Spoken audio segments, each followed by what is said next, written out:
Applications of spectroscopy अपना paper चल रहा है, उसमें मास स्पेक्ट्रोस्कोपी के आज का टॉपिक है मास फ्रेगमेंटेशन पैटर्न,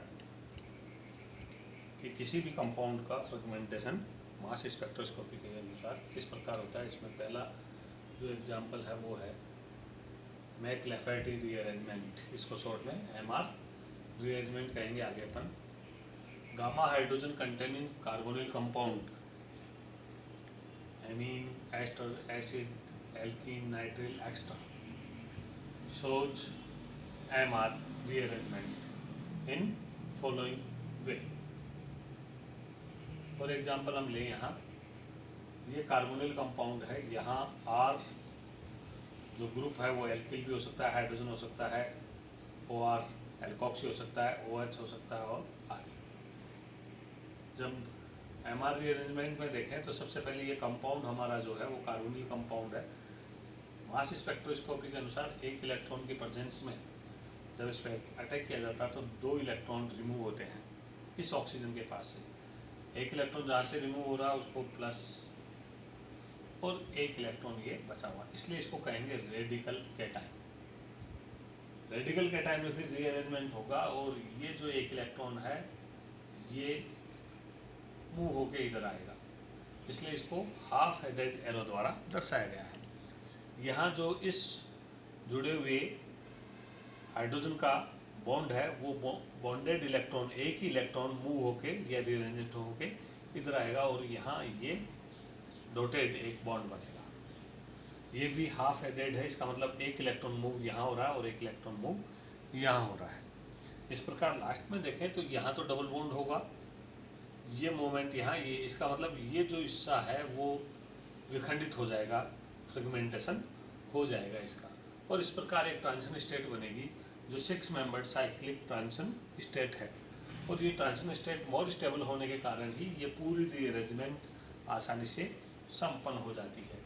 अब जैसे ही ये टूटेगा तो मैंने आपको बताया सबसे पहले बनेगा क्या फ्रेगमेंटेशन से, इसमें RCH double bond CH2, RCH double bond CH2। यहाँ जो बनेगा वो डबल बॉन्ड यहाँ आएगा CH2 डबल बॉन्ड CO और ये H यहाँ और ये R2 यहाँ, ये रहा, और ये पॉजिटिव आवेश यहाँ है, रेडिकल है, तो ये कैटायन रेडिकल यहाँ रहा। इस प्रकार ये जो कंपाउंड बना वो एमआर रीअरेंजमेंट में मैकलैफर्टी आयन कहते हैं इसको। जो रेडिकल कैटायन बना वो मैकलैफर्टी आयन, जिसको डिनोट किससे किया, X से किया है। Generally X ion is observed as a base peak.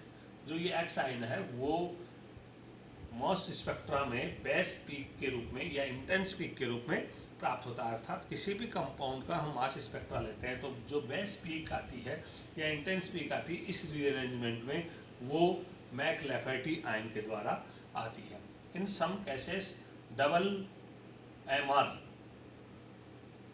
मैकलैफर्टी rearrangement is also observed. For example ये कंपाउंड लिया है हमने और यहाँ देखो ये भी कार्बोनिल कंपाउंड है और ये कौन सा X आयन है, मैकलैफर्टी आयन या कैटायन रेडिकल। तो फर्स्ट MR जो होगा मैकलैफर्टी रीअरेंजमेंट वो यहाँ होगा, ये पूरा का पूरा, और ये तो बाहर निकल जाएगा CH2 डबल बॉन्ड CH2, ये बाहर निकल गया। और यहाँ क्या बचा आपका CH2 डबल बॉन्ड, और यहाँ से जो हाइड्रोजन था वो ऑक्सीजन के पास आ गया। अब दूसरा कंपाउंड है, यहाँ भी स्टेबल होगा और ये H यहाँ आ जाएगा, ये कंपाउंड बना। अब सेकंड रीअरेंजमेंट होगा कौन सा, वही सेकंड MR रीअरेंजमेंट, मैकलैफर्टी रीअरेंजमेंट। तो ये कंपाउंड है। अब ये देखो इधर वाला ये कंपाउंड टूटेगा और ये बाहर किसके रूप में निकलेगा, CH2 डबल बॉन्ड CH2 के रूप में निकलेगा, और बचा क्या आपका CH सिंगल बॉन्ड कार्बन, यहाँ OH प्लस वो रेडिकल और यहाँ डबल बॉन्ड CH2। इस प्रकार ये डबल MR रीअरेंजमेंट रह गया, मैकलैफर्टी रीअरेंजमेंट। एक प्रॉब्लम दी जा रही है आपको कि calculate M/E value of intense peak of methyl butanoate by McLafferty rearrangement.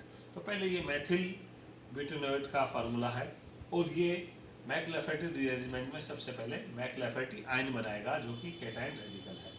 अब आपको मालूम है जब रीअरेंजमेंट होगा मैकलैफर्टी तो ये पूरा का पूरा CH2 के रूप में बाहर निकल जाएगा और बचा क्या, CH2 डबल बॉन्ड, यहाँ C सिंगल बॉन्ड O और ये H इधर आ जाएगा और ये OMe, और इसका M/E देखते हैं तो कैलकुलेशन, मास कैलकुलेशन करते हैं तो 74 है। तो इस प्रकार यहाँ 74 M/E वैल्यू आ रही है। It's base peak is observed eight 43, जो बेस पीक आएगी इसकी वो 43 पे आएगी। Main application of MR is structure इल्यूसिडेशन।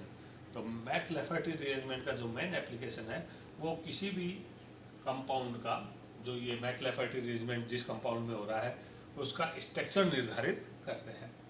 Second है रिट्रो-डिल्स-एल्डर प्रोसेस। रिट्रो विपरीत, डिल्स-एल्डर प्रोसेस जो है विपरीत Diels Alder process. In this process diene is observed as intense peak, it may be base peak. इसमें जो डाइन होगा वो इंटेंस पीक या बेस पीक के रूप में प्राप्त होगी, किसमें, retro Diels Alders reaction. For example ये आपका साइक्लो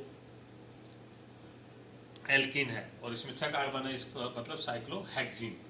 सबसे पहले वही मैक-लैफर्टी रिअरेंजमेंट होगा, 1 इलेक्ट्रॉन की उपस्थिति में 2 इलेक्ट्रॉन बाहर निकलेंगे और यहाँ जो ये स्थिति है कोई सा भी एक कार्बन बाहर निकल 1 इलेक्ट्रॉन डोनेट करेगा और ये प्लस के रूप में यहाँ प्राप्त होगा।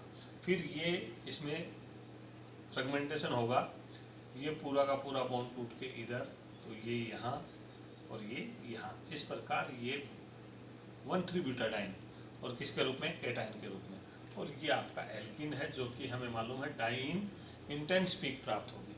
कौन सी पीक, इंटेंस पीक, और इसके लिए M/E वैल्यू क्या है, 54। Mass fragmentation of different compound. Different compound में मास फ्रेगमेंटेशन पढ़ेंगे। जैसे सबसे पहला है alkane. Generally fragmentation goes in that way in which relatively more stable fragmentation are produced base peak of alkanes, generally observed at M/E value is 43। इसके लिए propane से जो कैटाइन बना उसके लिए, और 57 जो ब्यूटेन से कैटाइन बना।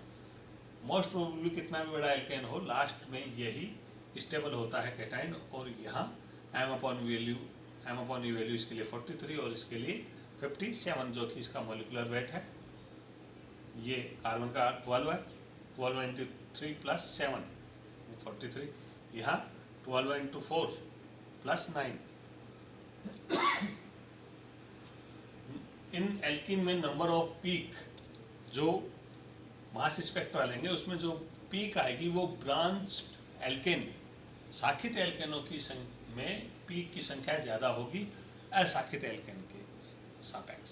इसी प्रकार इंटेंसिटी ऑफ बेस पीक देखें तो जो अशाखित एल्केन है उसमें बेस पीक की इंटेंसिटी ज़्यादा होगी, किसके सापेक्ष, ब्रांच्ड एल्केन के सापेक्ष। स्ट्रेट चेन एल्किन, सीधी श्रृंखला वाले alkene, shows characteristic peak at M+-15, M+-15 + 14 किसका है, CH2 ग्रुप का, जो किसी भी एल्किन जैसे से तो बीच में CH2 ग्रुप बढ़ते जाते हैं, तो +14, यहाँ 2 × +14